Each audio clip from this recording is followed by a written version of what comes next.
Black Star Network is here. Hold no punches. I'm real revolutionary right now. Support this man, Black Media. He makes sure that our stories are told.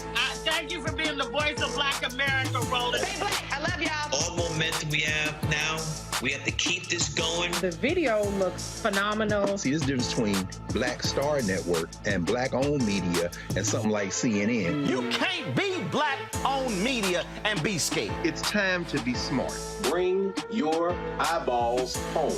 You dig?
Today is Tuesday, March 7, 2023. Coming up on Roland Martin Unfiltered, streaming live on the Black Star Network.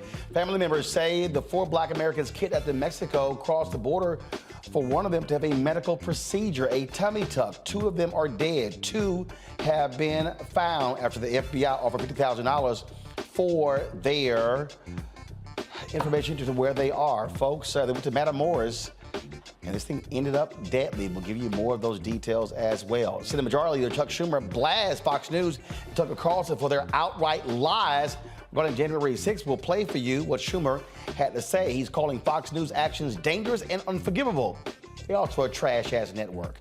U.S. home ownership increased in 2021. However, the rate of Black American home ownership still lags. I'll talk with the founder and CEO of Ready Life, an organization helping Black Americans close the gap. Florida's newly elected leader of the state's Democratic Party, Nikki Fried, here to tell us what she's going to do to turn the state blue. She has one hell of a job. Plus, in our Marketplace segment, a mother-daughter duo is helping folks get healthy hair and skin. They'll join us. It's time to bring the funk. I'm Roland Martin Unfiltered on the Black Star Network. Let's go. He's got it. Whatever the miss, he's on it. Whatever it is, he's got the scoop, the fact, the find. And when it breaks, he's right on time and it's rolling. Best believe he's knowing. Putting it down from sports to news to politics. With entertainment just for kicks, he's rolling. It's on go, roll, y'all. It's Roland Martin.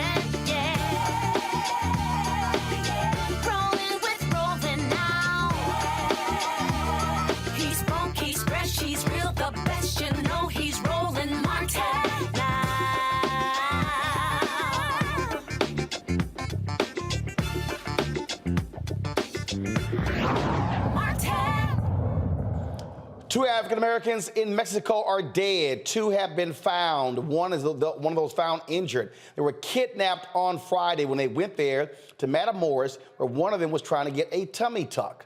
Folks, this is video showing them being kidnapped on Friday. The four individuals, folks, Latavia Tay McGee, Shai Woodard, Zendo Brown, and Eric James Williams, again, traveled to Mexico from South Carolina for a tummy tuck procedure. The mother of one of them said she told her daughter, do not go, but she said it was going to be safe. But they ran into the Gulf cartel, which dominates Matamoros. The U.S. State Department has advised Americans not to travel to the Mexican state due to the risk of crime and kidnapping. And the FBI got involved, had a $50,000, notice out, information leading to where they were. They partnered with Mexican law enforcement agencies as well. Again, two of the four have been killed. Two have been found. My panel, Dr. Mustafa Santiago Ali, former senior advisor for environmental justice at the EPA, Dr. Candace Matthews, statewide vice chair, Texas Coalition of Black Democrats, Dr. Larry J. Walker, assistant professor, University of Central Florida. Candace, I want to start with you. There are a number of people who travel to Mexico and other countries to get medical procedures. I know somebody who went to Turkey for their veneers. Folks go to Mexico for plastic surgery. You got Brazilian butt lifts. We can go on and on and on. We're talking about going to a place here where folks went for a tummy tuck. Two are now dead. You know what, Roland? Let me tell you something. You have people that always go to Mexico for different surgery procedures, as well as veneers, as well as gastric bypass and things of that such. And normally what they would do, they'll have them to where they would travel with an actual medical bus that would take them to the medical hospital, then also take them to for them to get their medical procedure. But what happened on that specific video was horrid, and it was horrific. That video pretty much pushed me over the edge to the fact where I don't even want to go to Mexico, okay? Because one, what I'm interested in at this point right now, what is it that the U.S. is going to do? What type of plan do they have in place to retrieve our brothers and sisters? Also, I would like to know which civil rights organization or what civil rights organizations they are going to come into play to also work in congruence with the United States government to retrieve our brothers and sisters. Also, I was told allegedly they were targeted as Haitian drug lords. So this is interesting, it is scary, and it is close to home. Look, this is real simple, Mustafa. You don't know what you're walking into when you go into a foreign country. You don't know who's controlling what area. I mean, we talk about there being gang control areas in the United States. We're talking about in a place where, yes, where folks are killed, they are beheaded. So is a tummy tuck worth your life? Yeah, you got to make some hard decisions. It really shouldn't be that hard about saving a little longer and getting the procedure done here. There are numbers that about 300,000 people leave our country every year to go seek medical treatment, whether it is for plastic surgery or other things each year. And I've worked in Mexico on the border. I've been to Mexico City, a number of locations. It is not a place to play around. If you don't speak Spanish, and even if you do, you can find yourself in a really tough situation very quickly, because there are a lot of folks who get kidnapped and held for ransom. Unfortunately, we have these two of the four who lost their lives. So folks need to think really hard before deciding to go to Mexico or other countries that are unstable. Remember that the cartels really play a significant role in running government there when you really understand from a foreign process of what's really happening in that space. Bottom line here, Larry, I will caution anybody, especially any African American, it is not worth your life to travel to Mexico for any type of surgery whatsoever. You had better be paying attention to the State Department. Their travel advisors know where to go, where not to go. And it's just, again, it can be very dangerous. And yes, you can lose your life in one of these areas. So first, I want to send my condolences to the two individuals that lost their lives. And so, Roland, you highlighted a point I think is I want to make, and people to understand who are watching the program. People, if you're going out of the country, you need to check the State Department website in terms of any updates. And often, like the State Department put out these warnings for countries, like you said, that you should not travel to. But secondly, travel into Mexico or, like you said, any other country for cosmetic surgery, it's not worth it. Particularly, like I said, we all the challenges along along the border, and so like my colleague described in Mexico City and some other places. You have to be careful, and as Brother Mustafa said, if you speak the language, you still might find yourself in dire straits. So we need to make sure we use common sense here. And if the individuals were warned, if it was somebody in my family, I would tell them this is not in your best interest to go to get cosmetic surgery, and particularly, like I said, Mexico. But it costs two individuals their lives. Two other individuals are permanently scarred, and then the family members have to deal with this tragedy for the rest of their lives. Indeed. So certainly our condolences. But folks, do not put your life, don't play Russian roulette with your life if you're running out trying to get one of these surgeries. I mean, this should be cautious, a caution flag to anybody who is thinking about this very issue. And so, again, it is a huge problem. We talk about people traveling places for medical procedures. We'll discuss that next right here on Roland Martin Unfiltered on the Black Star Network.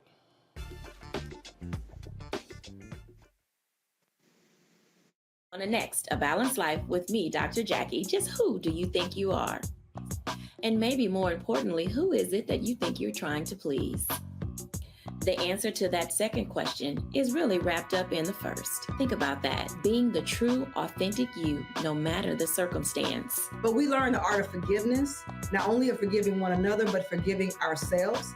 And we also learn how to love ourselves so that we can love each other. That's next on A Balanced Life, here on Black Star Network. Next on The Black Table with me, Greg Carr. We featured the brand new work of Professor Angie Porter, which, simply put, is a revolutionary reframing of the African experience in this country. It's the one legal article everyone, and I mean everyone, should read. Professor Porter and Dr. Valencia Watkins, our legal roundtable team, join us to explore the paper that I guarantee is going to prompt a major aha moment in our culture. You crystallize it by saying, who are we to other people? Who are African people to others? Governance is our thing. Who are we to each other? The structures we create for ourselves, how we order the universe as African people. That's next on The Black Table, here on the Black Star Network.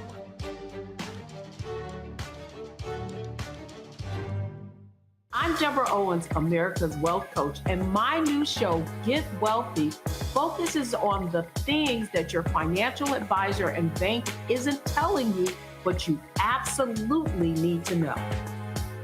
So watch Get Wealthy on the Black Star Network.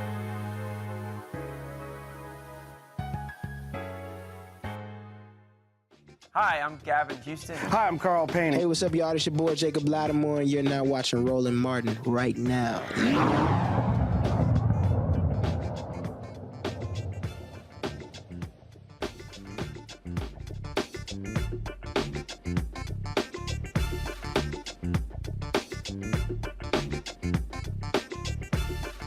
Patients Beyond Borders, an organization that helps find medical care in other countries, says up to 1 million U.S. citizens travel each year for medical procedures in other countries. For Americans, Mexico is the most popular destination. Patients can save up to 70% on procedures. Joining me now from Baltimore, Natasha Murphy, the Director of Public Health at Center for American Progress.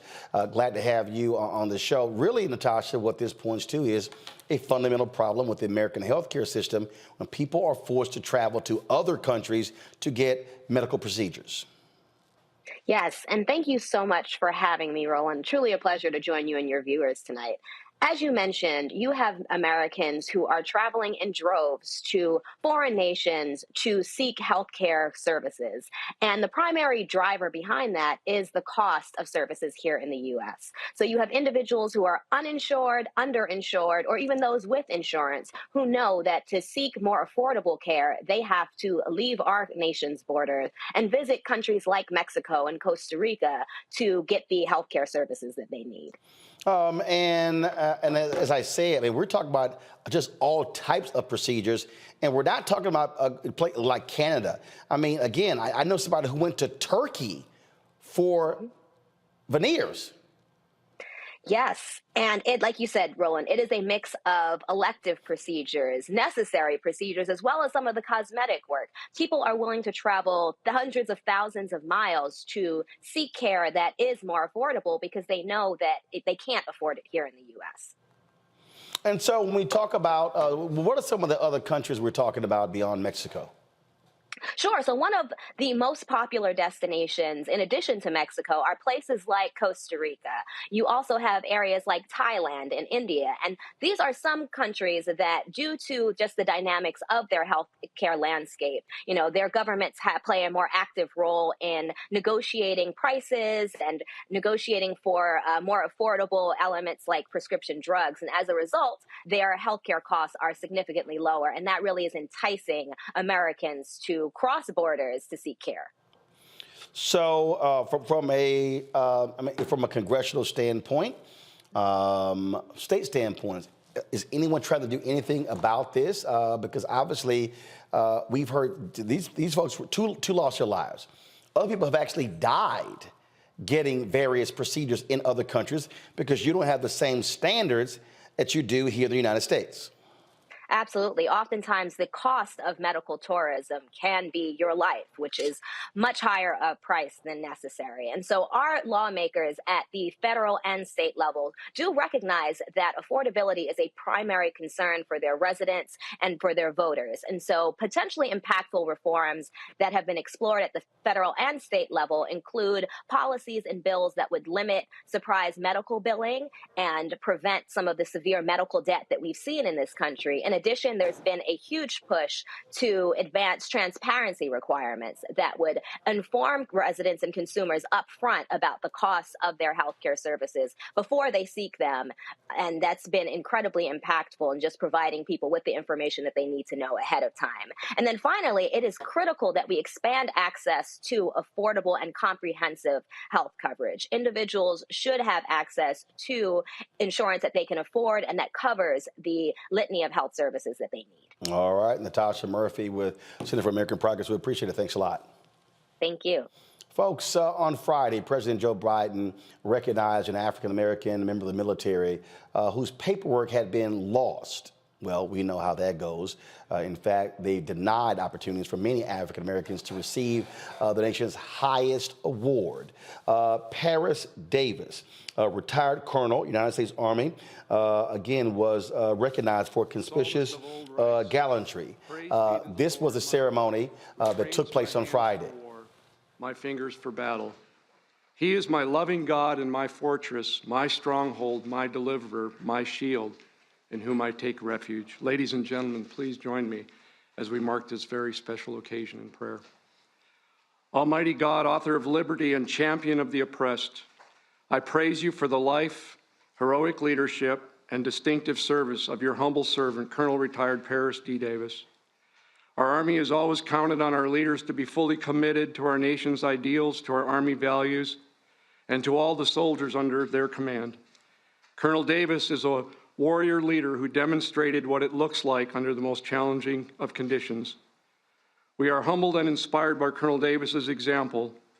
In the moments that mattered most to those with him, from the Operational Detachment Alpha 321 5th Special Forces Group Airborne and the Army of the Republic of Vietnam 83rd Regional Force Company with him on that day of battle in 1965, your servant displayed uncommon fortitude and courage and the willingness to sacrifice his own life to save others.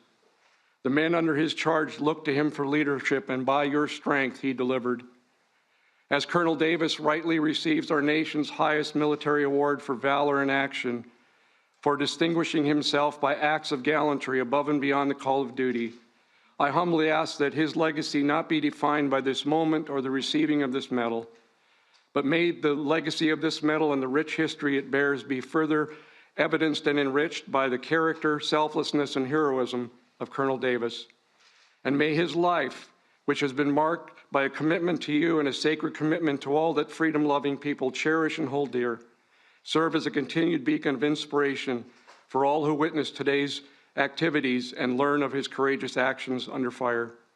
Finally, may this ceremony serve as a testament of hope for the world's oppressed and as a terrible warning to the oppressor, because our nation still has men and women like Colonel Davis in our ranks, across our military services, who stand ready to step into the breach. We thank you, O Lord, for this reality. It is in your most holy name I pray. Amen.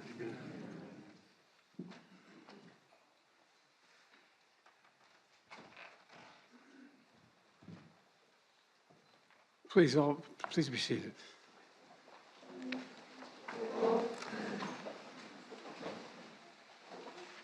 I have to say at the outset, I've had the great honor, and we have other Medal of Honor recipients here, and that I've been able to give one of those medals. And we have 5 here, but this, Secretary, may be the most consequential day since I've been president. It's an incredible man. 158 years ago today, in this White House, President Lincoln was putting the final touches on his second inaugural address. And he wrote, "Let us strive to finish the work we are in, to bind up the nation's wounds, and care for him who shall have borne the battle." Today, 58 years after he bore the battle, we honor a true hero of our nation, Colonel Paris Davis. I've had a chance to get to talk to him a little bit. We talked on the phone, and he doesn't know, but we're going to talk a lot more. Incredible guy.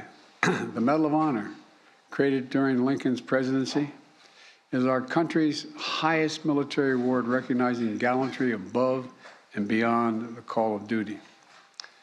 That word gallantry, it's not much used these days, gallantry. But I can think of no better word to describe Paris, to describe you. I really can't. Gallantry. And everyone here feels exactly the same way. That includes Secretary Austin and Secretary McDonough and Secretary of the Army Warmoth and the Vice Chairman Grady and General McConville, Representative Byer. Where's Representative Byer? Thank you. Thank you for pushing this a little bit. Appreciate it. For joining us. A lot of these corporations or people that are running stuff push black people if they're doing a certain thing. What that does is it creates a butterfly effect of any young kid who, wants to leave any situation they're in, and the only people they see are people that are doing this. So I gotta be a gangster, I gotta shoot, I gotta sell, I gotta do this in order to do it. And it just becomes a cycle. But when someone comes around and is making we don't do, they don't want to push it or put money into it. So that's definitely something I'm trying to fix too, is just show there's other avenues. You don't got to be a rapper, you don't got to be a ball player. You can be a country singer, you can be an opera singer, you can be a damn whatever, showing the different avenues. And that is possible, and it's hard for people to realize it's possible until someone does it.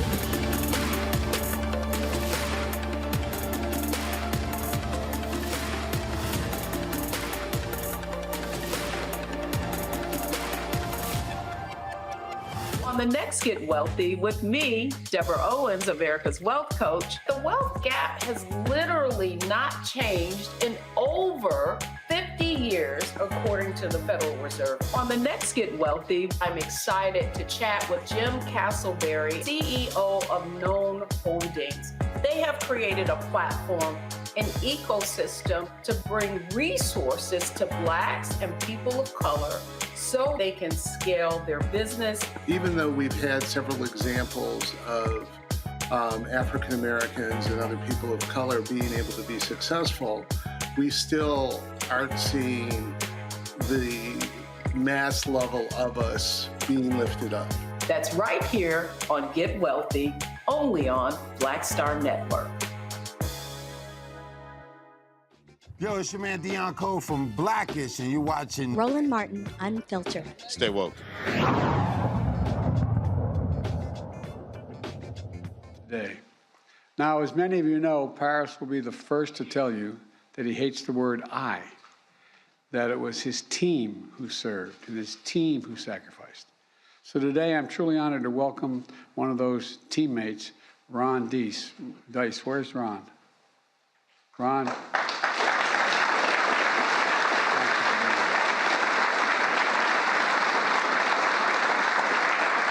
He was the airborne spotter for that team. And it was only a few days ago, right? I also want to thank previous Medal of Honor recipients who are here, who joined us to recognize their brother-in-arms, Leroy Petrie, William Swenson, Melvin Morris, Matthew Williams, and Earl Plumley. Stand up, guys.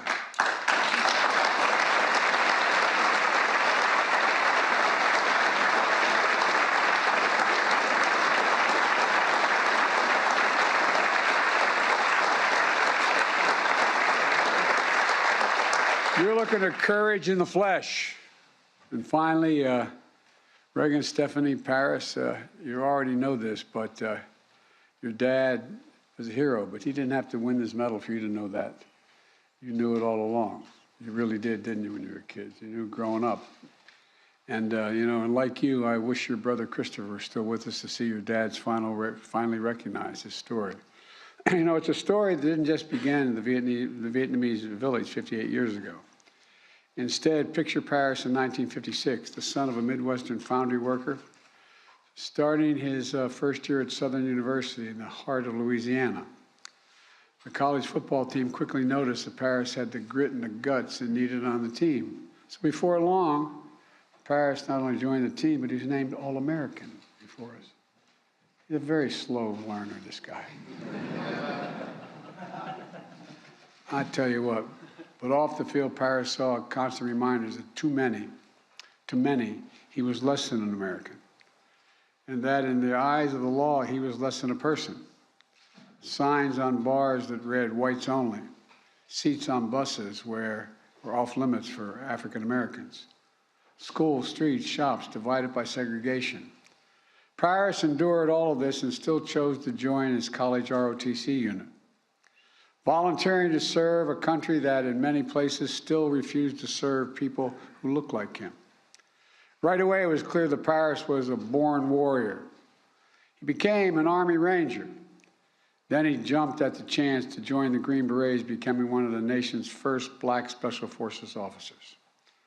Paris liked the Green Berets because they were elite.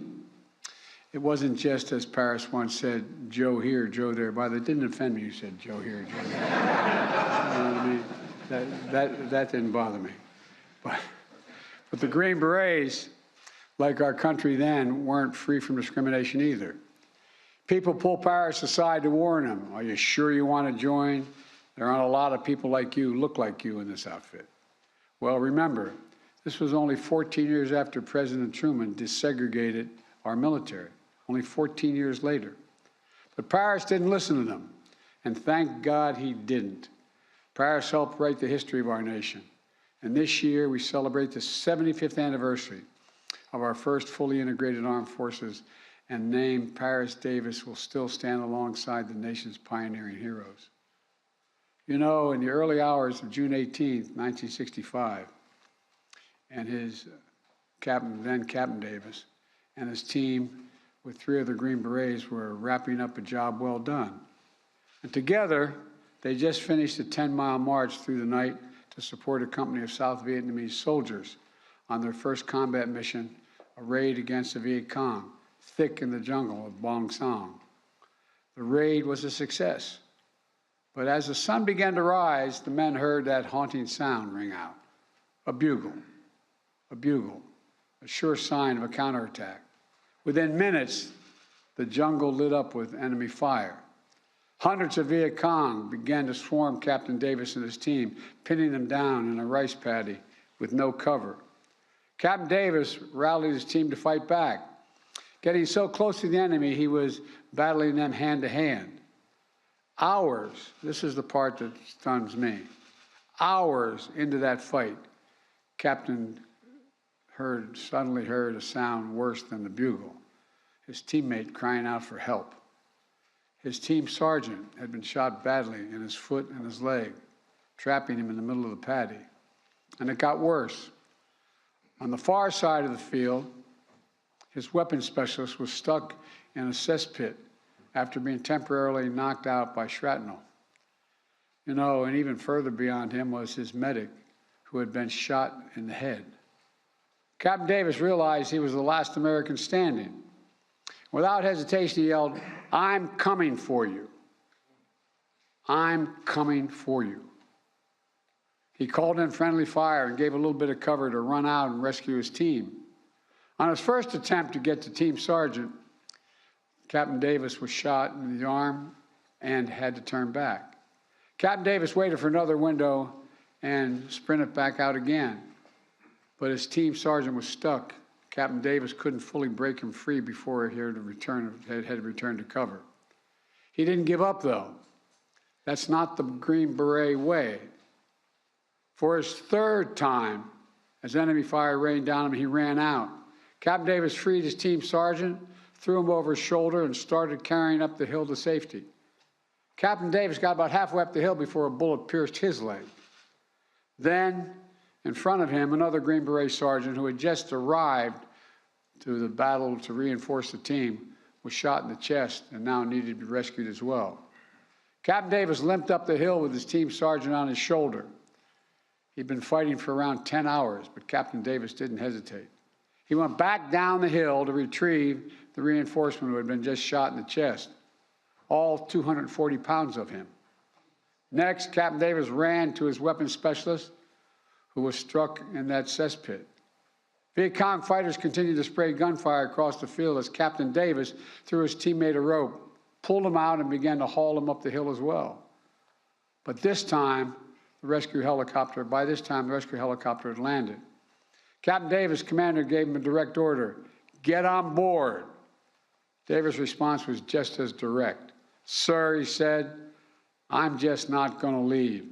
I still have an American out there." Unsure if he was still alive, Captain Davis began to plan how he would get his medic. Just the day before, the medic had found out he was the good news. He was a new father. His wife had given birth to their first child. Captain Davis was going to give him a chance to see his baby boy. He pinpointed the medic's position and began crawling toward him, with gunfire and grenades still exploding around him. When he got there, the medic, still alive, asked him, "Am I going to die? Am I going to die?" Captain Davis said, "Not before me." Still fending off the Viet Cong assailants, Captain Davis hauled his medic up the hill. And nearly 20 hours later, after that bugle first rang, Captain Davis had saved each one of his fellow Americans. Every single one. Just as the story of Paris Davis did not begin on June 18, 1965, it does not end there either. Captain Davis went on to become Colonel Davis, serving more than 25 years in our military and earning a PhD on top of that. He received the Silver Star, the Bronze Star, the Air Medal, the Purple Heart. And even after he hung up his uniform, the captain continued to serve the community, founding the Metro Herald, a newspaper that focused on his local community and civil rights issues. I wish I could say that this story of Paris' sacrifice on that day in 1965 was fully recognized and rewarded immediately. But sadly, we know they weren't. At the time Captain Davis returned from war, the country was still battling segregation. He returned from Vietnam to experience some of his fellow soldiers crossing the other side of the street when they saw him in America. And although the men who were with him on that June day immediately nominated Captain Davis to receive the Medal of Honor, somehow the paperwork was never processed. Not just once, but twice. But you know what Captain Davis said after learning he would finally receive the Medal of Honor? Quote, "America was behind me. America was behind me."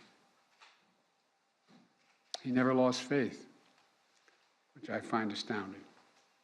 He never stopped believing in the founding vision of our nation, the vision that Lincoln kept alive 158 years ago.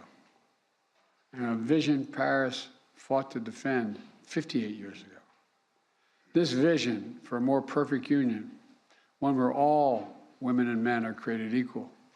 You know, we're the most unique nation in the world. We're the only nation founded on an idea. Every other nation is founded based on a philosophy, based on ethnicity, religion, whatever, an idea. It's captured, and we hold these truths to be self-evident, that all men and women are created equal, endowed by their Creator with certain inalienable rights, life, liberty. We've never fully lived up to it, but we've never walked away from it. This is evidence we're still not going to walk away from it. Look, folks, we never, ever walked away from our troops who dare all and give all to our nation. Paris, you are everything this medal means. I mean everything this medal means. And look, you're everything our generation aspired to be. You're everything our nation. Horrific scene, a white nationalist rally that descended into deadly violence. White people are losing their damn minds. As an angry pro-Trump mob storms the U.S. Capitol, we've seen We're about to see the rise of what I call white minority resistance. We have seen white folks in this country who simply cannot tolerate black folks voting. I think what we're seeing is the inevitable result of violent denial. This is part of American history. Every time that people of color have made progress, whether real or symbolic, there has been what Carol Anderson at Emory University calls white rage as a backlash. This is the rise of the Proud Boys and the Boogaloo Boys. America, there's going to be more of this. Here's all the Proud Boys, guys. This country is getting increasingly racist in its behaviors and its attitudes because of the fear of white people. The fear that they're taking our jobs, they're taking our resources, they're taking our women. This is white fear.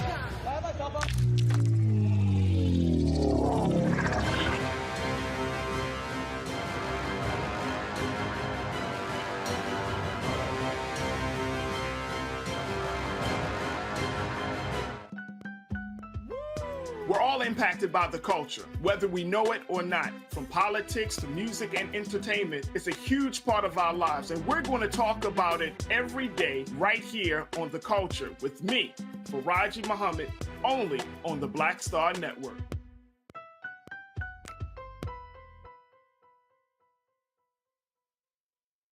What's up, y'all? I'm Will Packer. Hello, I'm Bishop T.D. What up, Lana Well, and you are watching Roland Martin Unfiltered.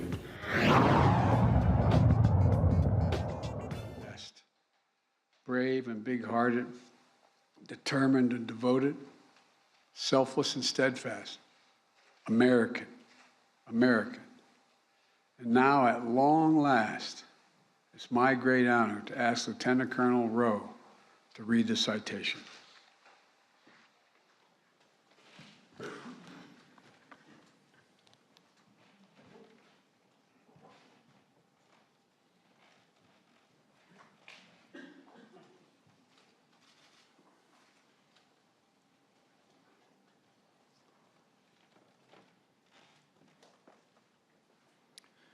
The President of the United States of America, authorized by Act of Congress, March 3, 1863, has awarded in the name of Congress the Medal of Honor to Captain Paris D. Davis, United States Army, for conspicuous gallantry and intrepidity at the risk of his own life above and beyond the call of duty. Captain Paris D. Davis, Commander, Detachment A321, 5th Special Forces Group Airborne, 1st Special Forces, distinguished himself by acts of gallantry and intrepidity above and beyond the call of duty while serving as an advisor to the 883rd Regional Force Company, Army of the Republic of Vietnam, during combat operations against an armed enemy in the vicinity of Bong Son, Republic of Vietnam, on June 17 through 18, 1965. Captain Davis and 3 other U.S. Special Forces advisors accompanied the Vietnamese 883rd Regional Force Company on its first combat mission, a daring nighttime raid against a Viet Cong regional headquarters housing a superior enemy force. Captain Davis' advice and leadership allowed the company to gain the tactical advantage, allowing it to surprise the unsuspecting enemy force and kill approximately 100 enemy soldiers. While returning from the successful raid, the Regional Force Company was ambushed and sustained several casualties. Captain Davis consistently exposed himself to the hostile small arms fire to rally the inexperienced and disorganized company. He expertly directed both artillery and small arms fire, enabling other elements of the company to reach his position. Although wounded in the leg, he aided in the evacuation of other wounded men in his unit, but refused medical evacuation himself. Following the arrival of air support, Captain Davis directed artillery fire within 30 meters of his own position in an attempt to halt the enemy's advance. Then, with complete disregard for his own life, he braved intense enemy fire to cross an open field to rescue his seriously wounded and immobilized team sergeant. While carrying the sergeant up a hill to a position of relative safety, Captain Davis was again wounded by enemy fire. Despite 2 painful wounds, Captain Davis again refused medical evacuation, remained with the troops, fought bravely, and provided pivotal leadership and inspiration to the Regional Force Company as they repelled several Viet Cong assaults on their position over a period of several hours. When friendly reinforcements finally arrived, Captain Davis again refused medical evacuation until he had recovered an U.S. advisor under his command who had been wounded during the initial ambush and presumed dead. While personally recovering the wounded soldier, he found him severely wounded but still clinging to life. Captain Davis directed the helicopter extraction of his wounded colleague, not leaving the battlefield himself until after all friendly forces were recovered or medically evacuated. Captain Davis' heroism and selflessness, above and beyond the call of duty at the risk of his own life, are in keeping with the highest traditions of military service and reflect great credit upon himself, his unit, and the United States Army.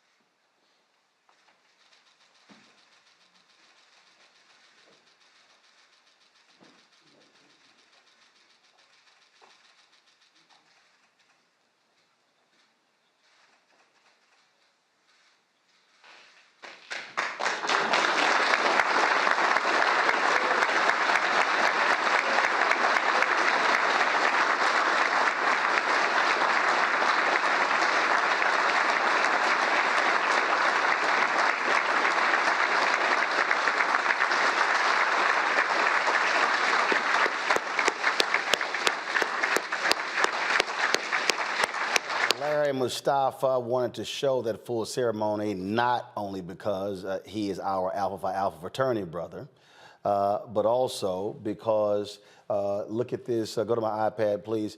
This is what is shameful, Larry. He was immediately recommended for the Medal of Honor, but the paperwork was lost twice. This man is 83 years old. He could have become an ancestor and never gotten this recognition. And this is the reality of the racism that we face. And the reality is there have been a couple of others that President Biden has honored that have been, that were delayed in receiving the highest honor because of racism in the U.S. military. Yeah, you know, it's interesting because when listening to this story, and I had a chance to watch it live, is I'm reminded of all these movies that I see, all these military movies that I see, but many of them don't depict these kind of experiences for African Americans that risk their lives multiple times on the battlefront and save the lives of their comrades. And Roland, you're right. It's tragic that when we talk about this history of racism, and then all of our family and friends who've served any honorably served in the U.S. military. This particular story is tragic, as you said. He could have very well have not been honored while he was still among us. So I'm glad, give a shout out to President Biden and the White House for honoring him. It's decades too late. And unfortunately, this is a story we hear too many times in terms of African Americans that have fought for this country and been brave in terms of the level of bravery, but not be recognized at that time. So hopefully we're hoping the military has evolved and changed over the years. And congratulations to the colonel, well-deserved. And as you said, I'm proud. He makes me proud to be an Alpha man. It's just again, here you are, an African-American, Mustafa. You literally put your life on the line, and racists still don't give a damn and deny this man 60 plus years his rightful honor. Yeah, it's amazing the things that black soldiers have had to go through. And, you know, first of all, it is an honor that he was finally recognized for his service and dedication to our country. You know, it's interesting when you look at how many people have received the Medal of Honor. There have been 3,516. And out of those, only 95 have been African American. So when you look at the percentage of the folks from our communities who have actually won the award, it's about 3%, even though we know that we show up in huge numbers to defend our country. I grew up, my stepfather actually was shot twice in Vietnam and never received the Purple Heart or any other medals for his service. So I know that, you know, it is still real that there are men who are out there who have never been recognized for their dedication to our country. But I want to thank President Biden for trying to do what he can to rectify, you know, the disproportionality that comes with honoring our veterans. Candace. Our black veterans. Candace, go ahead. Okay, and you know what? I'm just going to say this. Kudos to President Biden for doing what's right. I really appreciate that. But I'm also saddened because racism has raised its ugly head once again. Because Captain Paris was supposed to got this award. And then all of a sudden you saying that they lost the paperwork twice? We know that's a damn lie. You didn't want to give this man an award who defended his country over a country who don't give a damn about him. And I'm just going to be straight up about it. But at the end of the day, I'm glad that he was able to get it, because at the end of the day, he can rest well knowing that his work wasn't done in vain. Yeah, absolutely. Folks, this is, again, it boggles the mind, but it really doesn't. And when you listen to these people out here who act as if, oh, systematic racism doesn't apply. Think about it. To Mustafa's point, how many other soldiers who have made the ultimate sacrifice have never been honored? Yes, there's a black Secretary of Defense in retired four-star General Lloyd Austin. But the fact of the matter is, this is what we see and deal with on a constant basis. African Americans not getting their just due, not just in the military, but in many other places as well. This is the story of black people in this country. And so when you listen to folks like Governor Ron DeSantis, and they don't like telling black history, when you look at their attacks on critical race theory, their attacks on books by black authors, their attacks on African-American studies programs, it is because this is the America they want to deny. They love to paint this picture. And everything is wonderful, that America is the greatest country the world has ever seen, that all these things that y'all talk about, why can't y'all just let that stuff go? Well, if we did, Colonel Paris doesn't get honored. If we did, numerous other African Americans all across this country who have done things in cities and states and towns and locales would never get honored. In Atlanta, they're going to be unveiling a statue to Zerona Clayton. Good, well deserved. And there are so many other African Americans who deserve to be honored. Yet we have a country that gladly will defend a party, an ideology, largely white conservatives, who will gladly defend Confederate statues. I told you when I was in Texas, the monument that's there, dedicated to white domestic terrorists, a massive monument. This is the stuff that we have to deal with in this country. And so when someone says, oh, you should just forget those things, you should say, no, we can't. Because if we did, the Colonel Parises would never get their just due, would never get their respect and their honor. which is also why the next generation can't be as callous and just have disregard to what happened before. Well, we must understand it's our responsibility as the current generation to ensure the next generation understands that the fight continues. Bernard Shaw, the late anchor at CNN. I remember when I called him and I said I wanted to use this clip when he was critical of white men in newsrooms. And he said, Roland, every generation has its turn.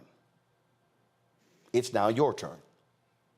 Meaning, as African Americans, our job is to ensure that we are fighting on behalf of those heroes and sheroes who have been ignored, who folks want history to simply forget, who want us to somehow act as if their heroism is not deserving of public praise.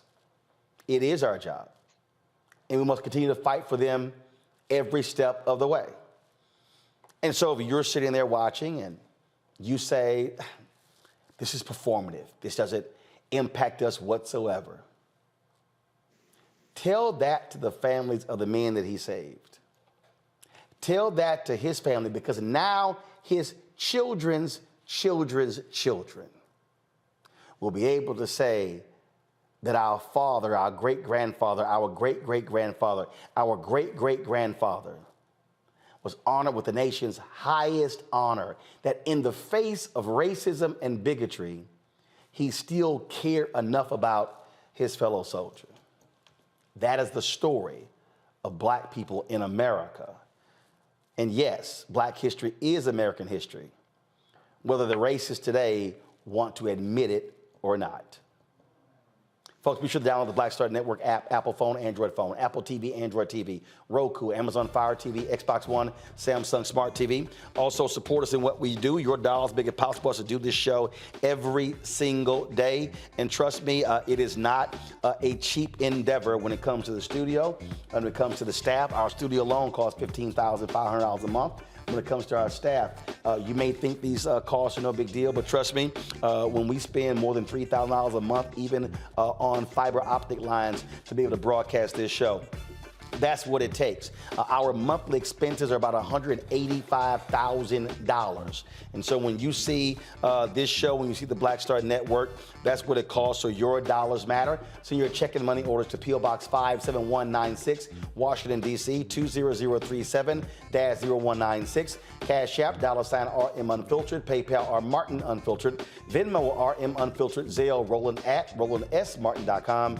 Roland at RolandMartinUnfiltered.com. We'll be right back.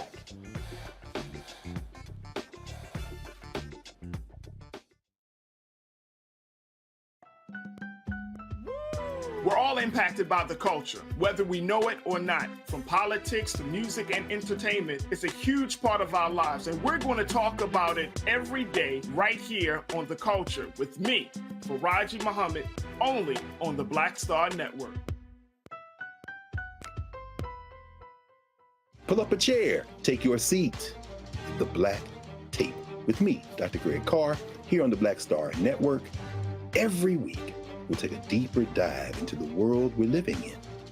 Join the conversation only on the Black Star Network.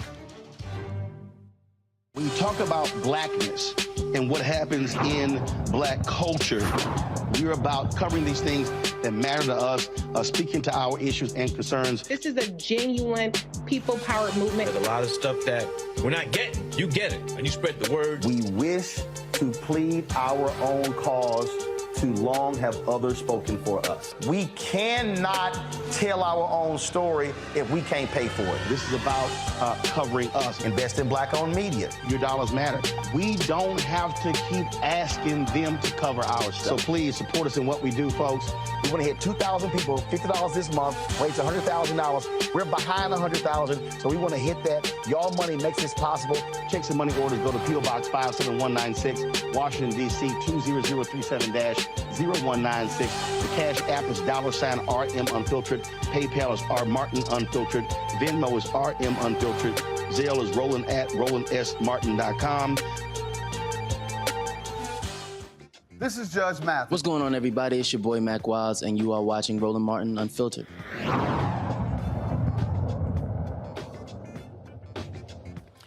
I don't even know why we continue to call Fox News Fox News. They are not a news organization. They are an absolute propaganda machine. Now, if you want any further evidence, last night, white nationalist Tucker Carlson literally said this about what took place on January 6th. 3 weeks ago, thanks to the new Republican Speaker's office, we gained access to thousands of hours of surveillance video that help answer that question. The January 6th committee had access to this very same tape and watched much of it. But as we're about to show you, committee members lied about what they saw and then hid the evidence from the public as well as from January 6th criminal defendants and their lawyers. That is unforgivable. Whatever you think of Speaker Kevin McCarthy, he rectified that crime, and we are grateful that he did. Before we show you the tape, a few words on the process. Our producers had unfettered access to the Capitol surveillance video. Neither the Speaker's office nor our bosses at Fox News interfered in any way with our investigation. Of the 40,000 or so hours of tape, most of it turned out to be irrelevant. Static shots of empty rooms, in some cases far from the Capitol itself. To find relevant videotape, our producers were given use of Capitol computers with advanced mapping software. That made it easy to find what we were looking for. What we didn't have was access to facial recognition software, and that was significant. For more than 2 years, we have wondered why some in the crowd that day who seemed to be inciting violence were never indicted for it. We assumed these were federal agents of some sort. We still assume that. And in fact, there were many examples of behavior we saw in those tapes that didn't seem to make sense. Y'all, this fool literally said folks were just taking tours. They were just walking through the Capitol, no big deal. There was no violence. Senate Majority Leader Chuck Schumer had the same expression that I have right now. And he said this today on the floor of the Senate. Mr. President, last night, millions of Americans tuned in to one of the most shameful hours we have ever seen on cable television. With contempt for the facts, disregard of the risks, and knowing full well he was lying to his audience, Fox News host Tucker Carlson ran a lengthy segment last night arguing the January 6th Capitol attack was not a violent insurrection. By diving deep into the waters of conspiracy and cherry-picking from thousands of hours of security footage, Mr. Carlson told the bold-faced lie that the Capitol attack, which we all saw with our own eyes, was somehow not an attack at all. He tried to argue it was nothing more than a peaceful sightseeing tour. Can you imagine? A nonviolent demonstration, a perfectly fine and appropriate instance of people expressing their opinion. I, so many others who were here in the Capitol, and millions of Americans are just furious with Tucker Carlson and Kevin McCarthy today. Many of my staff were here at the Capitol on January 6th. Their lives were put in danger, as were the lives of many of my colleagues, as well as police, maintenance staff, reporters, countless others. At one point, I was within 30 feet of the rioters. One of them, I was told, shouted out, "Let's get him," before my detail pulled me away and we ran in the other direction. To say January 6th was not violent is a lie pure and simple. I don't think I've ever seen a primetime cable news anchor manipulate his viewers the way Mr. Carlson did last night. I don't think I've ever seen an anchor treat the American people and American democracy with such disdain. And he's going to come back tonight with another segment. Fox News should tell him not to. Fox News, Rupert Murdoch, tell Carlson not to run a second segment of lies. You know it's a lie. You've admitted it's a lie. And Speaker McCarthy is every bit as culpable as Mr. Carlson. Speaker McCarthy's decision to share security footage with Fox looked like a mistake from the very beginning. But after last night, it looks like a disaster. Speaker McCarthy has played a treacherous game by catering to the hard right. He's enabled the big lie and has further eroded away at our precious democracy. When people don't believe elections are on the level, that's the beginning of the end of this bold experiment in democracy that has gone on for more than 200 years. It's all the more shameful because Speaker McCarthy knows precisely what kind of customer Mr. Carlson is. He's not surprised by this outcome. What a low point for Speaker McCarthy. What a low point for Fox News. As reporting on the Dominion lawsuit shows, Mr. Carlson had no problem admitting behind the scenes that the big lie is pure garbage. When Sidney Powell went on the air to push the stolen election narrative, Mr. Carlson told fellow anchor Laura Ingraham that Sidney Powell is lying. His words by the deposition. Mr. Carlson's own producer texted him that, quote, "I don't think there is evidence of voter fraud that swung the election." They know full well they've been lying, and they're doing it anyway. We all, Americans of all types and stripes and corners of this country, Democrats, Republicans, independents, need to take a stand and call out Mr. Carlson's conduct for what it is, a dangerous, unforgivable attempt to destabilize our democracy and rewrite the history of the worst attack on our Constitution since the Civil War. It's an insult to every police officer who was on the scene that terrible, fearful day. It's an insult to the memory of every single person who perished in connection to the attack, especially to the memory of Brian Sicknick. Nonviolent? Ask the Sicknick family. It makes me sick just thinking about what his family must be going through this morning. And it's an insult to everyone who cares about our democracy and wishes to preserve the dream of our founders in our day, in our age. I hope every member of this chamber will call out Fox and Mr. Carlson for defending the insurrectionists. And again, I am disappointed and angered in Speaker McCarthy's decision to share sensitive security footage with Mr. Carlson. Speaker McCarthy was here that day. He knows what actually happened. His staff and members suffered like everyone else, but he chose cheap political expediency over truth and preservation of democracy. I condemn Mr. Carlson for siding with the enemies of democracy.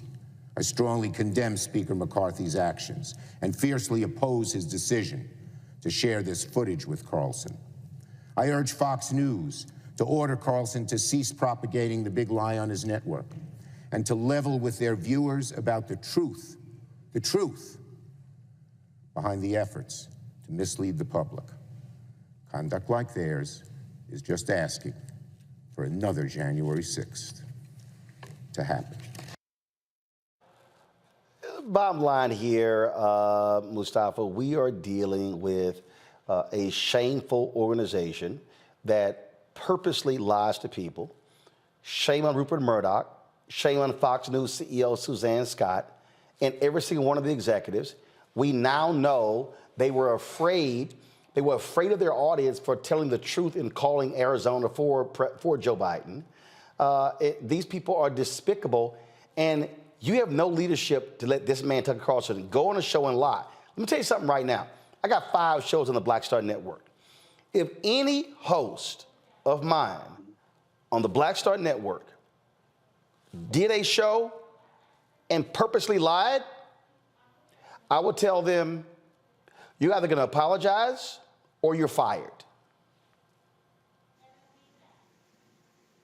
Yeah, and that's the way that it has to be, because folks can't have confidence in the information that's being shared if we don't have that higher standard that folks who are sharing important information have to live by. But we know that Fox News is all about erasure. It's about erasure of truth. It's about erasure of the impacts that are happening. It is about the erasure and then the rebuilding of narratives, if you will.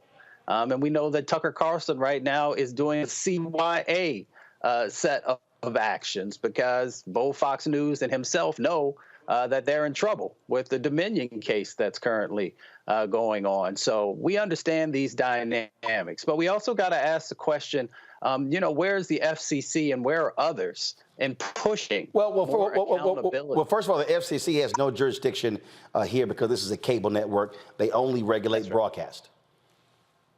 Yeah, that is correct. I guess it comes down to each and every one of us also making sure there's accountability. For those folks who are sponsors on these shows that are pushing these false narratives, we got to make sure that we are not supporting them, or we're reaching out to them and letting them know that we will no longer utilize our dollars with them if they continue to support this misinformation that is continuing to be pumped, because it is dangerous and it does nothing to help our country. So we have to realize that we also have power in this moment to play a role in the accountability that's necessary in keeping Fox News in check. Candace? In my opinion, everybody, let's hold hands. Welcome to another petty episode of white people fighting each other, but not going to do anything to help Black people. Okay? You can't save a republic until you end racism, okay? What happened on January the 6th was motivated by racism. It was a clear view of what racism looks like today. So just me seeing these white people going back and forth with each other, but y'all really don't have the interest of what you're going to do for Black people. So you better go find you else to find you something safe to do. The thing here, Larry, they want to tell a different story. They literally want to tell all of the millions watching, hey, there was no violence. It was sightseeing. I mean, Tucker Carlson is a flat-out liar. So is Sean Hannity. So is Laura Ingraham. And if you're Rupert Murdoch and you're Suzanne Scott, you are knowingly allowing one of your employees to completely lie about January 6th, and you're lying to the audience, and you defend that because, they might go to Newsmax and elsewhere. This is a trash network.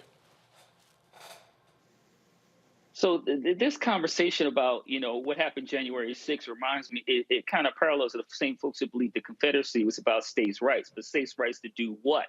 And it's almost like, Roland, I feel like when I used to watch wrestling on Saturday mornings back in the day when I was a kid, I thought it was real until someone told me it was fake.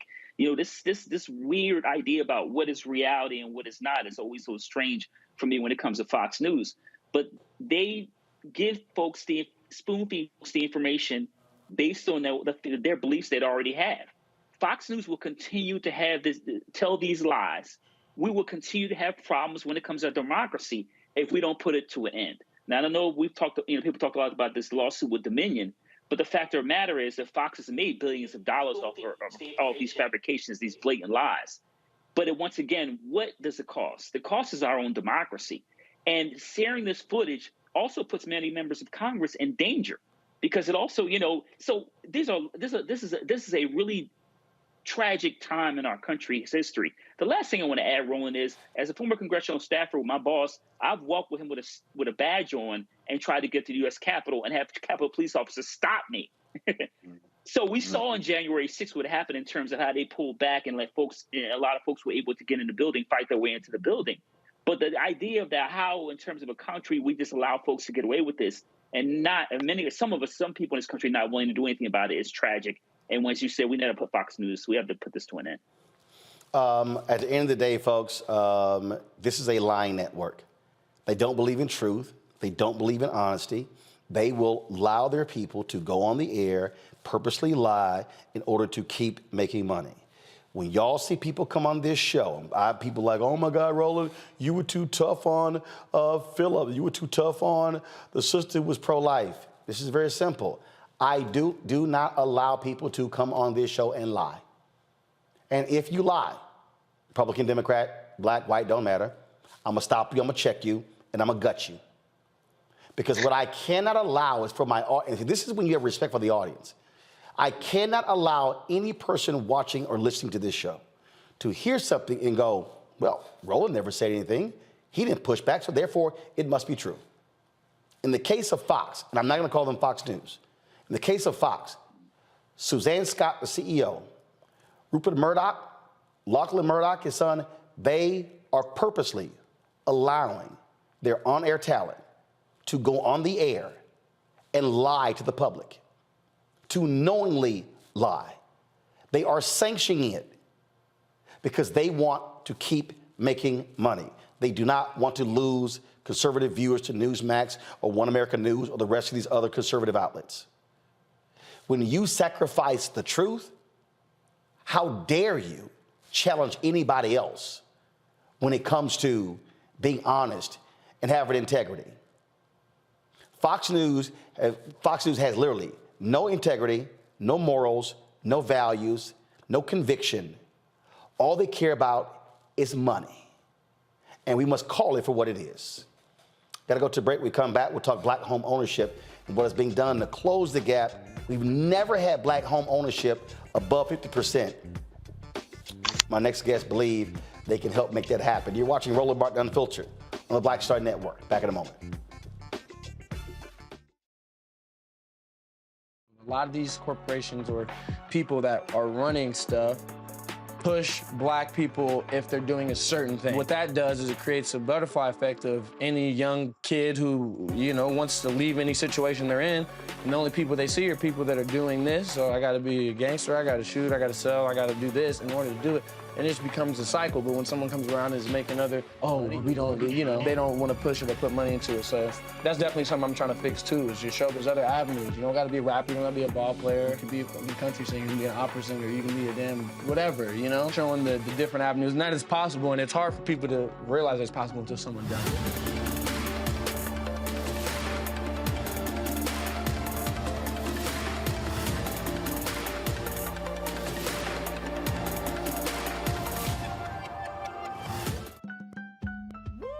We're all impacted by the culture, whether we know it or not. From politics to music and entertainment, it's a huge part of our lives, and we're going to talk about it every day right here on The Culture with me, Faraji Muhammad, only on the Black Star Network. On the next, A Balanced Life with me, Dr. Jackie, just who do you think you are? And maybe more importantly, who is it that you think you're trying to please? The answer to that second question is really wrapped up in the first. Think about that. Being the true, authentic you, no matter the circumstance. But we learn the art of forgiveness, not only of forgiving one another, but forgiving ourselves. And we also learn how to love ourselves so that we can love each other. That's next on A Balanced Life, here on Black Star Network. Hi, everybody. This is Jonathan Nelson. Hi, this is Cheryl Lee Ralph, and you are watching Roland Martin, Unfiltered.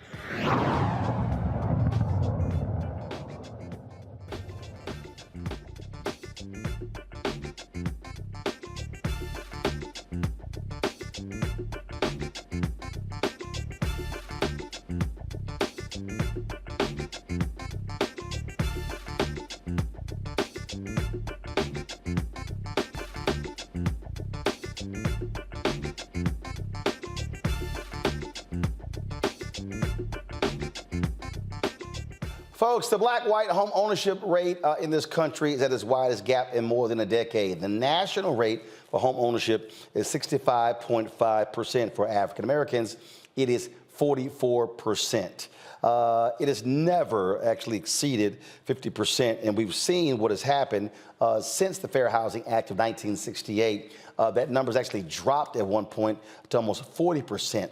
We lost a significant amount of wealth during the home foreclosure crisis from 2006 all the way through present day. Some 53% of black wealth was wiped out due to the home foreclosure crisis. And so we still right now are dealing with a massive housing crisis in this country because in 2010 to 2020, we had the fewest number of homes built in the United States since the 1930s. It was less than 10 million. We pretty much averaged about 20 million homes being built per decade from 1940 through 2010. That was not the case for 2010, 2020. And so there's a black-owned firm that's trying to impact this. Ashley Bell is the founder and CEO of Ready Life, and Montel Williams is a Ready Life advisor. Ashley's in LA, Montel is in Miami. Glad to have both of you here. So for folks who don't know, Ashley, you were on before talking about this here. So exactly what is Ready Life and how have y'all had an impact on helping African Americans get home ownership? Well, thank you, Roland. It's good to be with you again. Good to see you briefly in Salt Lake City at our brother Kenny's event he had there. Just always good to be in conversations around uplifting our folks. And Ready Life is at the heart of helping us just rethink what we've been through. And when you think about credit scores, most people, Roland, are going to sit here and say, you know, well, credit scores are the only way to get a mortgage. My credit is the barrier. But the reality is that credit scores weren't invented until 1981. There was a world without credit scores. They have not always been in our lives. But what we've seen with credit scores are that they've been the source of black mental health challenges, people feeling ashamed by these three digits, people feeling like these three digits control their entire life. And the reality is that we believe that you can qualify for a home by your rent payment primarily instead of your credit score. And so, look, in Atlanta, the average rent in Atlanta is $1,530. The average mortgage in Atlanta is $1,538. So there's an $8 difference between owning and renting. Yep. But the person who's renting is paying it every month, but they don't create the equity and create the wealth. That's what we're trying to change. Montel, what people have to understand, we had all of these banks complaining about toxic assets. We all remember 2007, 2008, and that whole period. When we bailed them out, shored up their bottom lines, they held onto those homes, then sold them to private equity. So part of the reason why we're in a housing crunch today is because private equity owns so many homes, and they're forcing people to rent. To Ashley's point, I mean, there are people who literally are paying more money to rent than it costs to actually have a mortgage. And you would think that policymakers will be trying their best to make some changes to get folks to own, because when people own, they actually have a different mentality about their street, their neighbor, their street, their block, their neighborhood. Absolutely right. I mean, and you just said it, policymakers have determined that maybe it's not time for us to be as equitable as we think we're trying to be as a nation. And what we're trying to do is make sure that they keep more people who have been marginalized, keep us marginalized. But I think that that's where you got to give a big shout out to Ashley and to Ms. King for forming a group like this, which is going to allow so many more people to have a touch of that American dream, or a bite at that American dream. Ashley, what is your capacity? So first of all, for folks who don't understand how real life works, how many people are you hoping to assist each year, and explain exactly the process in terms of them, paying, how you're helping them actually own the home? So here's what we do. You can go to ReadyLife.com. You can go on the Apple Store or Android Store right now. Download the Ready Life app.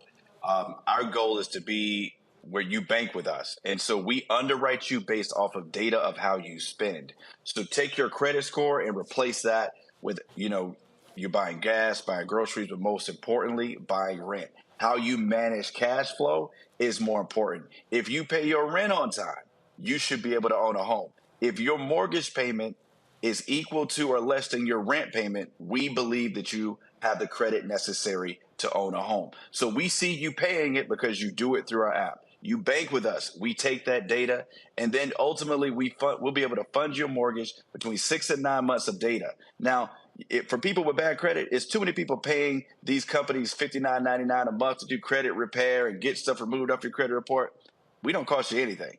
We just take the data that you're already using and use it to your advantage. And by doing that, we're able to process you for a loan. And it's going to be in areas where there's CRA credits, because the banks need to buy credits, Consumer Reinvestment Act credits. So we're able to ultimately take these loans, and we're still going to sell them back to the banks. The difference is we take a risk on people who are renters. And then once we prove that you can pay your mortgage, then the banks will come buy the paper. But our job is to take the risk that they want. How many folks you think you'll be helping your first year? I think we'll get into a couple of thousand. I think we're going to have some target markets where the market is good. I think, if you look at, Atlanta, Houston, Dallas, Miami, places like that, the market is not as bad. People are able to, where rent and mortgages are the same. If you live in a city where rent and mortgages per square foot are the same, we're a good product for you. And I think that's where we're going to focus. Montel, this is a much different way of doing this. There's so much attention that's placed on a credit score, and we all know even how that game is played and how it's used against people. And first of all, the credit score game is just so stupid to me. Like, for instance, they tell you, to keep your credit score high, don't pay off your credit card. Well, hell, last I checked, if you didn't have debt, I would think you're the kind of person folk would want buying something, but it's but it's actually held against you. I mean, and then of course we have no idea how the algorithm was created, and then you got 3 major bureaus, and so you might have a low score on one, mid to high on others, and then the people go, we're going to use a low score. Well, what the hell? It's a rigged game. It's absolutely ridiculous. You nailed it right on the top. It's a rigged game to make sure that people stay marginalized. This is something that, we got to start facing some facts here. As we look at America these days, we're looking at a nation that everybody's afraid of what Black people may achieve or may not achieve, and we only represent right now 11% of this country. So that means that 9 out of 10 people in this country are not Black. So we really aren't an entity mas to be feared, but we are feared. And I'm glad the fact that we have Ready Life that's stepping in right now to say, you know what, we're ready to take not a chance, but we're ready to give you the opportunity that you need. And that's what's so important about the difference of what's going on here and with credit scores and all this other garbage. Indeed. So, Ashley, you said probably a couple thousand this year. And so what is your 5-year plan? How many people you hope to have involved and assisting with Ready Life? Yeah, so, we would love for people to sign up now, because our job is to show the banks that this is doable. So ultimately, the system is only going to work once we can prove to the banks what we already believe, that someone who pays their rent on time is going to pay their mortgage on time. So we're going to fund the first mortgages, and then eventually we're going to sell them to the banks. And once the banks realize that, hey, you're right, these renters are going to pay on time, then we'll open up an entirely new marketplace, and we won't be the only ones doing it. You'll see what normally happens in America. Once you prove you can do something, everybody jumps in the game. But that's what we want.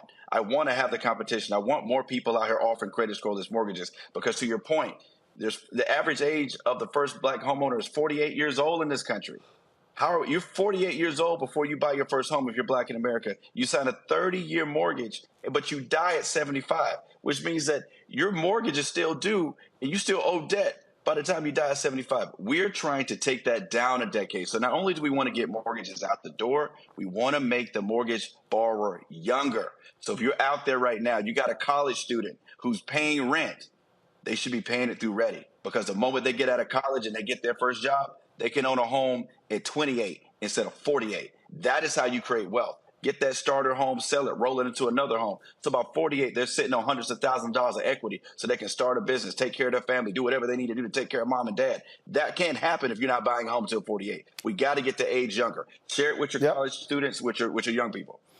Indeed, because I bought my home 1999. It was $122,000. The last appraisal was appraised at $325,000. I paid it off in 2008. My parents lived there. My sister and her daughter used to live there. So there were 3 generations of my family living in the house that was paid off. So they've been able to live, and their economics are impacted by not having to pay rent or pay a mortgage. So that's also how home ownership works. So even though I'm not there, they still are able to benefit from it. That's how, again, we are able to impact when we actually own, as opposed to always be in a position to rent. That appraisal that you talked about, you got to understand that right now in this day and age in America, just because you are the owner, your appraisal probably came in about 15 to 20% lower than someone who's comparable house in a white neighborhood. Yep, absolutely, absolutely. And trust me, for the last 4 years, they've been blowing up my phone with text messages and calls asking, do I want to sell in cash? And I'm like, nope, leave me the hell alone. Because mom and dad doing just fine there. Ashley Bell, Montel Williams, we certainly appreciate it. Thanks a lot, gentlemen. Thanks so much.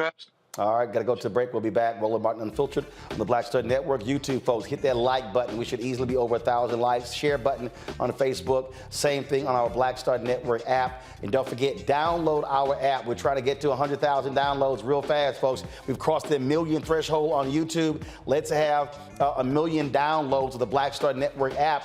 Apple phone, Android phone, Apple TV, Android TV, Roku, Amazon Fire TV, Xbox One, Samsung Smart TV. Watch us on Amazon News. You pull up Amazon Fire, you can see us streaming live 24 hours. If you have Alexa, all you got to say is, Alexa, play news from Black Star Network, and our content will be played right there. Don't forget, support us in what we do as well. Your check and money orders go to P.O. Box 57196, Washington, D.C. 20037-0196. Cash App, $RM Unfiltered. PayPal, R Martin Unfiltered. Venmo is RM Unfiltered. Zelle is Roland at RolandSMartin.com. Roland at RolandMartinUnfiltered.com. And don't forget to get a copy of my book, White Fear: How the Browning of America is Making White Folks Lose Their Minds. Get it at available bookstores. Download it on Audible. We'll be right back. Folks, Black Star Network is here. Oh, no punches! I'm real revolutionary right now. Support this man, Black Media. He makes sure that our stories are told. Thank you for being the voice of Black America, Roland. Stay black. I love y'all. All momentum we have now, we have to keep this going. The video looks phenomenal. See, this difference between Black Star Network and black-owned media and something like CNN. You can't be black-owned media and be scared. It's time to be smart. Bring your eyeballs home. You dig?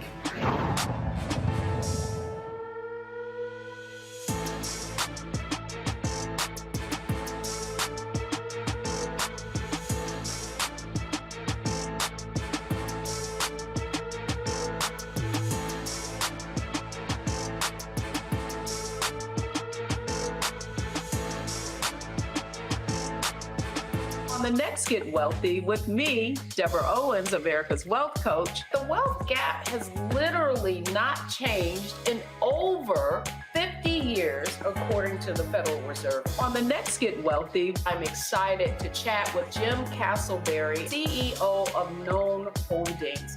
They have created a platform, an ecosystem to bring resources to Blacks and people of color so they can scale their business. Even though we've had several examples of African Americans and other people of color being able to be successful, we still aren't seeing the mass level of us being lifted up. That's right here on Get Wealthy, only on Black Star Network. Hey, I'm Deion Cole from Blackest. What's up? I'm Lance Gross, and you're watching Roland Martin Unfiltered.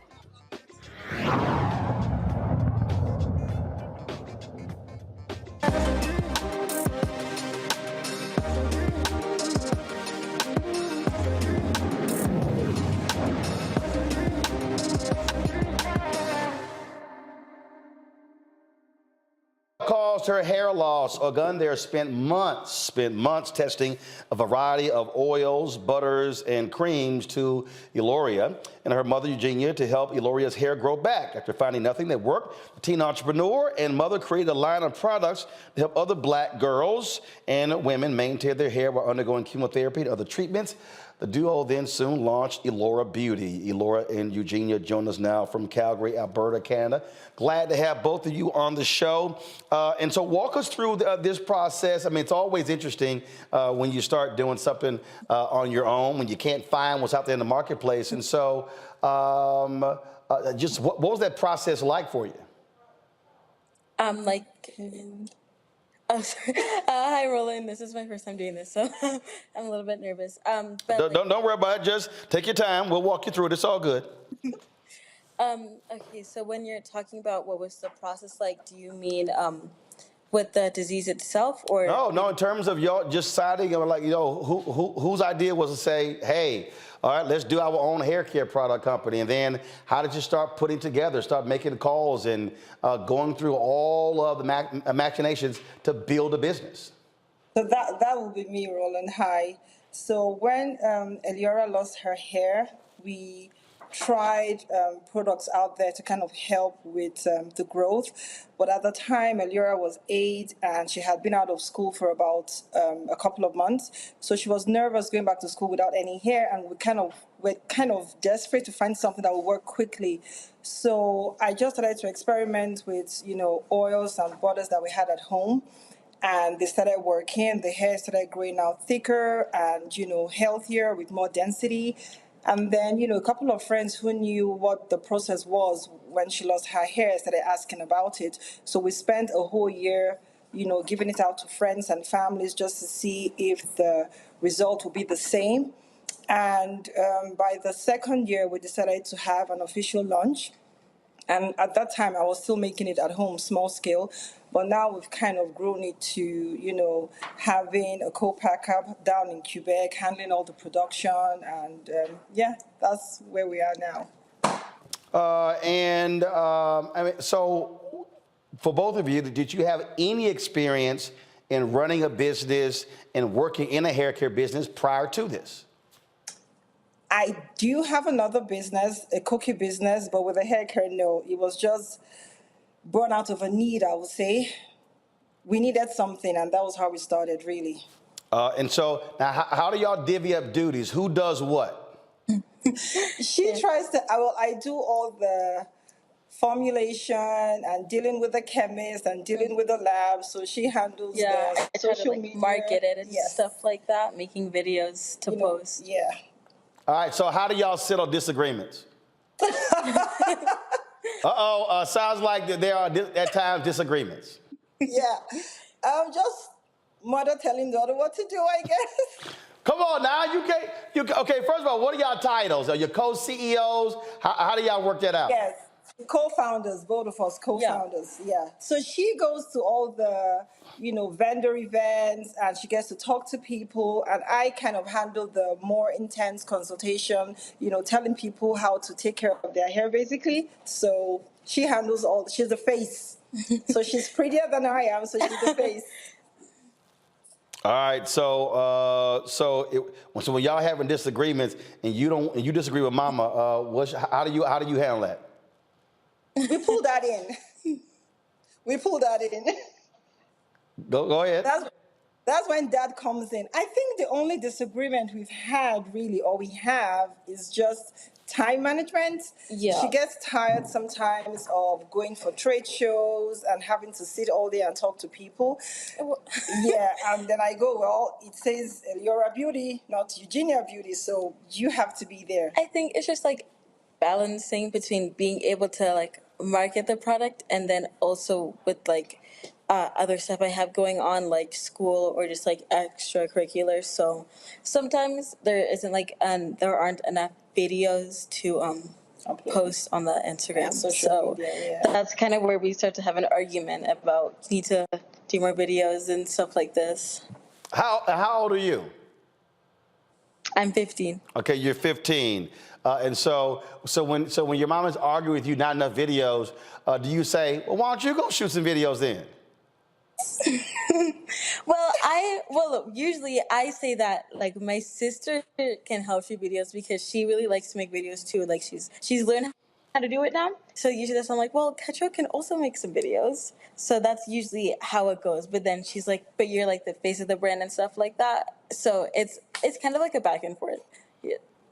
Gotcha. Questions for my panel. Candace, you're first. Well, first of all, congratulations. I am so excited to hear about this. So my question is, what did you all do to get the actual product to help with Black women edges? Because you know that's a problem that we have because we were wearing those freestyle braids, you know, and getting a perm and trying to get the braids at the same time and took our edges out. So tell me, what product that you all put together to help with Black women edges? So that's actually one of our best sellers, and it's the Edge Booster, we call it. So we have two variations of that, and that actually works for the edges. So we have people with really, really thin edges, and they use it for months, and they come back and they say this actually works. And one of the things that I would say that really helps the Black hair will be texture. So we needed something that would make the hair more manageable. And that's where the hair mask and the leave-in conditioner comes in, because we have specific butters and oils that actually went into that to help to make the hair more manageable, to reduce the amount of tears, particularly for children on, wash days. Mustafa. Yeah, I got to ask the question for the fellas. Do you also have products that can help our hair as well? So for the hair, I guess the same products that work for the ladies will work for the men as well. Yeah, but like for beards and stuff, we have like conditioner, shampoo, and a beard serum. Larry, you don't have a need for their products, but you still have a question. Well, I got the beard. So they said some serum for the beard. So I can check out the beard products, but the hair products, we do have. Those days are gone. So my question is testimonials. So I know Roland talked about your story in the background, and if you could talk about what you're hearing, particularly from Black women, because we know it's the challenges Black women in hair in our society. Can you talk about the testimonials you heard from people to use your products? We have a whole lot, I have to say, and that's what makes it really fulfilling. We have photos on Instagram with, comments and text messages from mothers who have tried the product with before and after photos saying, this was how it was when I started using it, and it's been a month, this is what I have now. And we have moms usually or clients take photos of day 1 and day 30 just to be sure that they too can actually see how far their hair has come. We get customers sometimes to take photos of the shedding that they have when they wash their hairs before they start to use our products, and then take shedding of the photos after they use our product. That way they can compare and see how healthy the hair is in between using our products. All right, then. All right. So you have these products here. And so are you looking to add more products down the line? Yes, based on customer feedback, yes, we are planning. So what we have right now, it's basically hair growth. The products we have right now were formulated based on the problems we're having at the time. So these are just engineered towards hair growth. We have had people who have thinning hair, and they've talked about, we need something that will make our hair thicker, more density. We have moms who have asked for detanglers. So those are things that we are working on, but we can't rush it. We have to make sure it actually works before we put it out there. So that will probably happen maybe next year or the year after, or the year after. All right, but also, so what is this Chin Chin Crunchy Cookie Snack that was in the package? So that goes out complimentary with every order. So that's actually my business. Chin Chin is it's West African. Originally, we are Nigerians, and that's what I had growing up as a child as a snack. So it's complimentary for every order. So that just went in there. That's a cookie. You should try it. All right, then. Well, look, we appreciate it. Look, good luck. First of all, where can people get your products? So we ship worldwide, and it's available on the website, eliораbeauty.com. And you can also ask questions if you have any from our Instagram, or send an email. There's always someone, available to answer any questions that you might have. And we do ship to the US as well. All right, then. Well, look, we certainly appreciate y'all being with us. And so let's work out those co-founder dynamics. Yes, we will. When it comes to decision making. And we appreciate it. Good luck. Thanks a lot. Thank you so much, Roland, for having us. Thank you so much. All right, thank you very much. All right, folks, when we come back, we'll talk about the new head of the Florida Democratic Party. She's got a tough job trying to rebuild and restore a party that has been crushed in the last several elections. We'll talk to her next on Roland Martin Unfiltered on the Black Star Network. Next on The Black Table with me, Greg Carr. We featured the brand new work of Professor Angie Porter, which, simply put, is a revolutionary reframing of the African experience in this country. It's the one legal article everyone, and I mean everyone, should read. Professor Porter and Dr. Valencia Watkins, our legal roundtable team, join us to explore the paper that I guarantee is going to prompt a major aha moment in our culture. You crystallize it by saying, who are we to other people? Who are African people to others? Governance is our thing. Who are we to each other? The structures we create for ourselves, how we order the universe as African people. That's next on The Black Table, here on the Black Star Network.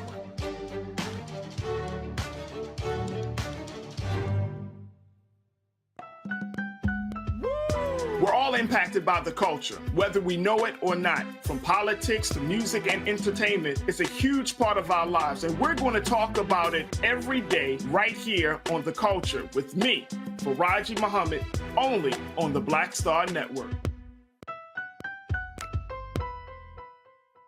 Pull up a chair, take your seat at The Black Table with me, Dr. Greg Carr, here on the Black Star Network. Every week, we'll take a deeper dive into the world we're living in. Join the conversation only on the Black Star Network. What's going on? This is Tobias Trevelyan. Hey, I'm Amber Stevens-West. Yo, what up, y'all? This is Jay Ellis, and you're watching Roland Martin Unfiltered.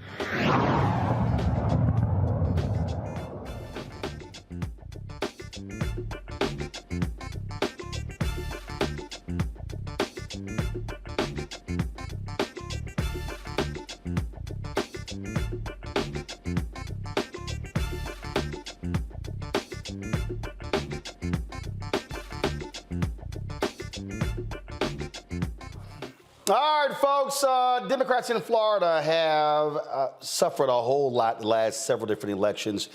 Remember, it was Andrew Goodman who, first of all, oh my God, 30,000 votes. 30,000 votes. That's all he lost by to Ron DeSantis, Andrew Gillum.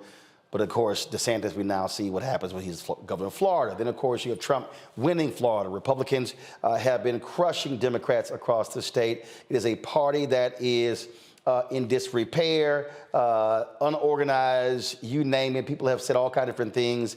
My next guest, her job is to try to rebuild it. Nikki Fried has a very tough task at hand. She's the new head of Florida Democratic Party. Nikki, glad to have you back on the show. You would have arguably, I say, a tougher job trying to restore your Democratic Party in Florida than President Biden has leading America. I don't disagree with that. I think that I've got the toughest political job in all of America. And it was definitely not something that I had originally thought was going to be the next chapter of my life. But as you just said, we got to start winning again. And the party is in such disarray. But we'll get there. We will get there. We are going to fix this. And remember, the thing, what jumps out at me also, I think about the same thing in Texas. Where, I hope Beto O'Rourke decides to lead the party there. And it's just, you're dealing with these red states and how things have gotten very difficult in terms of winning statewide. Republicans are controlling a supermajority in the House as well, gerrymandering, all these different things. And so what is your beginning step? How do you do that? How do you begin to restore and rebuild trust? When I look at the data in terms of the top 15 counties and how they vote, your blue counties, look, they're not even hitting 60% turnout, where these red counties are 65, 67, 70, 72, 75%.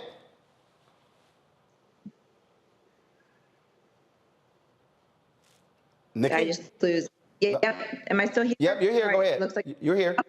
that's kind of like spotty. Look, here's the thing, Roland. Like, this didn't happen overnight.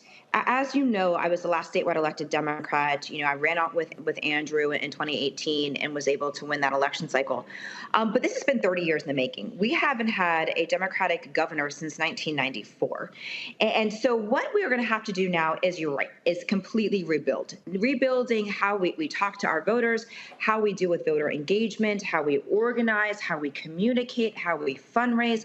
And so when I walked in on day one, which is now a week and 2 days, to look underneath the hood and to realize that so much is not here.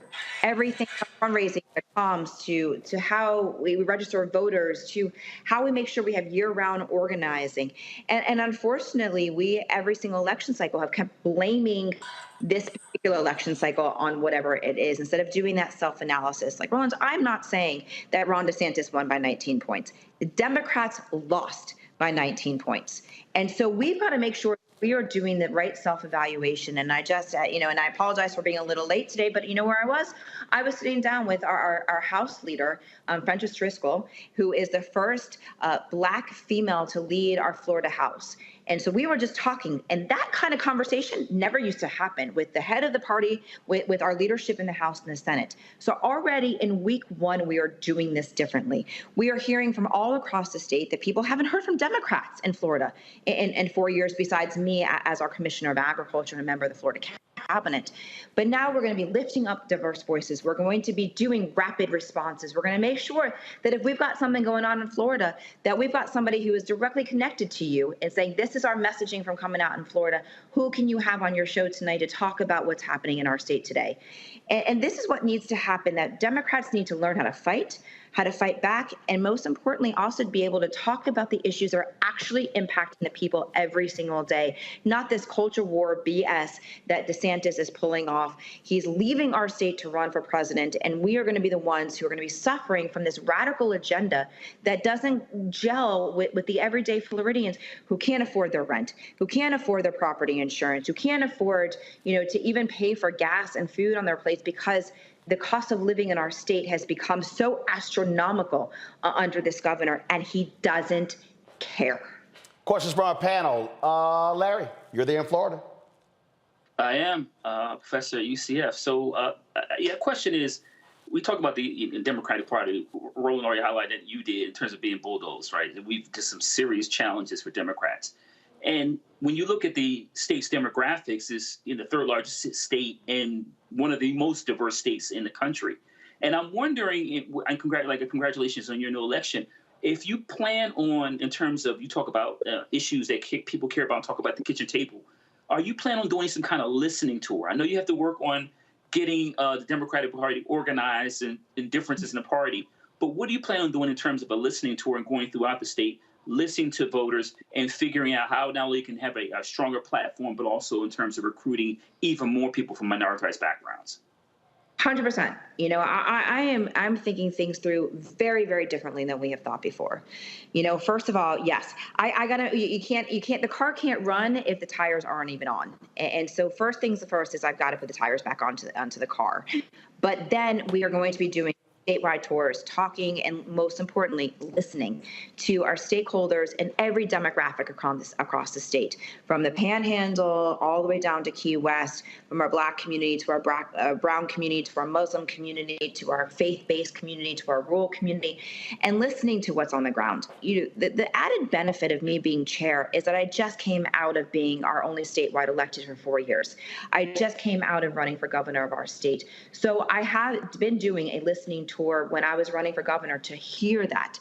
But it's going to be important that we're bringing those diverse voices into the party. So we are thinking through differently of creating a kitchen cabinet, of bringing back different diverse voices, making sure that there's a line item in our budget for community engagement year-round in all of our minority communities, making sure that we've got funding that's going towards our Black-owned radio and TV and print, and making sure that we are putting ourselves into positions that, one, we are listening, but we're showing up.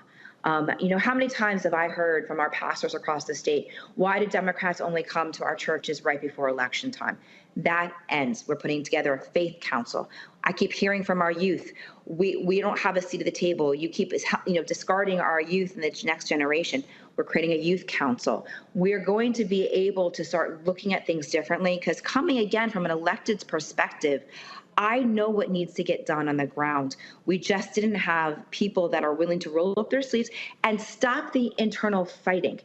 Democrats have loved to do this. We love to take on each other, push people down, kill our youth, and not willing to lift each other up, lift up those diverse voices. So this is going to be a new day. Is it going to happen overnight? No. It took us 30 years to get here. But having those really hard conversations, making sure that people like you and Roland that are at the seat of the table, so that we make sure that we are listening to the message.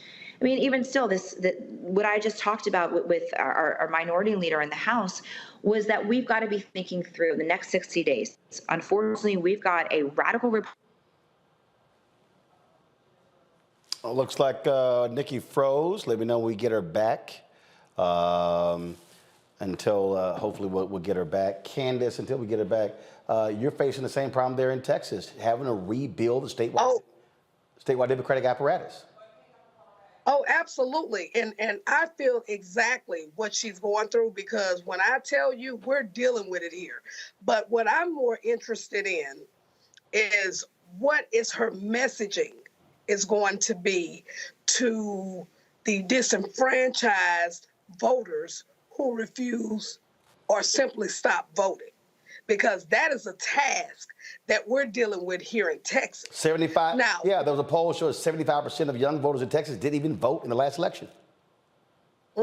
They didn't. And that is a task that we're dealing with right now. And so I have to put the cowboy hat on and go and talk crap. And I have to tell a lot of these Democrats, we go in like the mafia when we go into our SDC meetings. And I let them know, I say, look, you cannot be scared to go in the hood. You cannot be scared to go to the strip club, because them strippers can vote. You can't think you two better to go into the trap houses to get them to come out to vote. But you have to have the proper messaging in order for those people to respond. That's the key. Mustafa, 45 seconds, real quick, your take. We got to make sure that we're strengthening that Democratic base with the messaging that's necessary. But the other part of it, too, is that there are about, I forget what the number is, 4.4 million folks who are non-affiliated. How are they going to make sure that they're also engaging with those folks to win them over to the Democratic Party? Well, first of all, you can't win over non-affiliated unless you win over affiliated. So you got to rebuild brick by brick. And I think that's really what Nikki Fried's task is. We'll reschedule her, some issues with her Skype there. We'll certainly get her back on the show. We'll try to get her back on tomorrow, but definitely want to hear more of what she has to say. Folks, that is it for me. I got to go. Don't forget, folks, support us in what we do. Download the Black Star Network app, Apple phone, Android phone, Apple TV, Android TV, Roku, Amazon Fire TV, Xbox One, Samsung Smart TV. Join our Bring the Funk fan club. Send check and money orders. P.O. Box 57196, Washington, D.C. 20037-0196. Cash App, $RM Unfiltered. PayPal, R Martin Unfiltered. Venmo is RM Unfiltered. Zelle, Roland at RolandSMartin.com. Roland at RolandMartinUnfiltered.com. Let me thank Larry, Mustafa, and Candace. Thank you so very much. Always glad to have my two Alpha brothers here and a fellow Texan on the show. Thanks a bunch, folks. Don't forget, get my book, White Fear, How the Browning of America is Making White Folks Lose Their Minds. All bookstores, Amazon, Barnes & Noble, and Audible as well. I will see y'all tomorrow. Ho!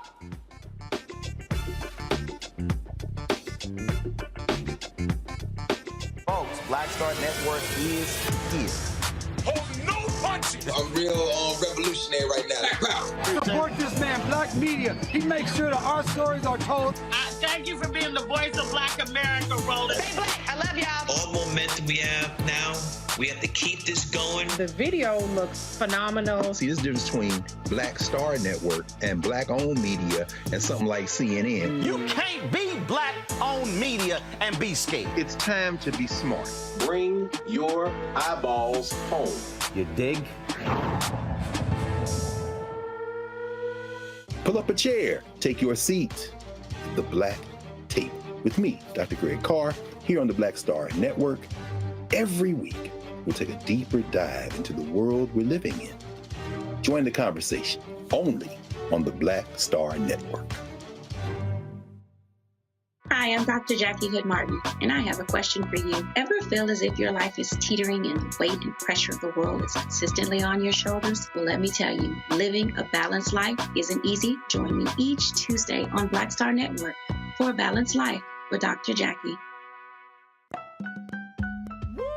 We're all impacted by the culture, whether we know it or not. From politics to music and entertainment, it's a huge part of our lives, and we're going to talk about it every day right here on The Culture with me, Faraji Muhammad, only on the Black Star Network.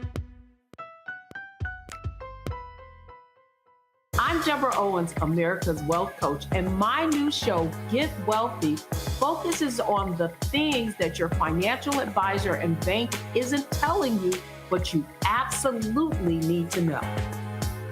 So watch Get Wealthy on the Black Star Network.